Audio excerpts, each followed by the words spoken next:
Landlocked in sub-Saharan Africa, Zambia is a young and diverse country.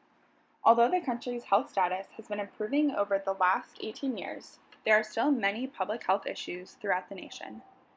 Some of these issues include HIV and AIDS, tuberculosis, and malaria. Aside from these primary physical illnesses, Zambia, as most countries do, struggles with the issues of mental illness.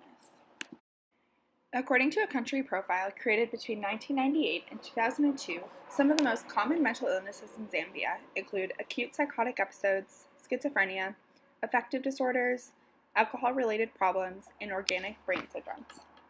Formal mental health care was introduced in the late 1920s in Zambia, and further guidelines were set out in the Mental Disorders Ordinance in 1951. Little has changed since these colonial-era origins. As a result of antipsychotic medications becoming both available and affordable, the Chayama Hills Hospital opened in 1962 as the country's first and only mental hospital. 20 years later, in 1981, the government tried to integrate mental health into primary health care. Unfortunately, mental health was already experiencing a lack of funding, and the hospital staff resisted in hopes to keep their jobs.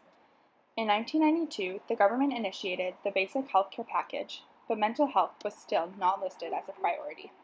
To concentrate so much on communicable diseases, neglecting non-communicable diseases like mental health. Less than 1% of Zambia's health budget is spent on mental health.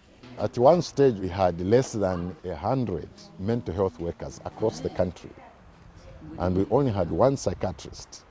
The environment in which patients struggling with mental diseases live throughout Zambia has been defined as critical by many different research and advocacy parties. Mental illness is severely stigmatized throughout the country, and many are left to live in the streets and are often beaten as a result of their condition and actions. The mentally ill are also badly stigmatized. They are discriminated against, they are scorned, they are marginalized, they are ill-treated, they are beaten, the mentally ill. Sometimes even to take water, to go and drink from a tap, no one is going to allow a mentally ill to go on a tap.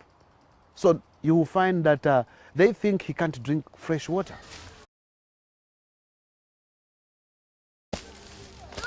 Stephen has dealt with schizophrenia and alcohol-related illnesses for several years. 2 weeks ago, he was savagely beaten in the street. There's coming beside a man with a jacket, and they say, "I show you." They're starting beating me. They look at such people, to be having some kind of social punishment. It's like they are wrongdoers in the community. Therefore, they deserve walking naked. They deserve, eating from rubbish heaps. They just deserve just to be on their own. That's good. As of April 18, 2017, Zambia still has only one psychiatric hospital, which is located in the city of Lusaka. One major issue with this is that over 60% of the Zambian population lives outside of Lusaka. The current hospital is lacking a plan for monitoring and evaluation and has struggled to follow protocols with limited staff and funds. I think what we need basically is human resource. We need psychiatrists, we need the clinical psychologists, we need social workers. I think it's critical.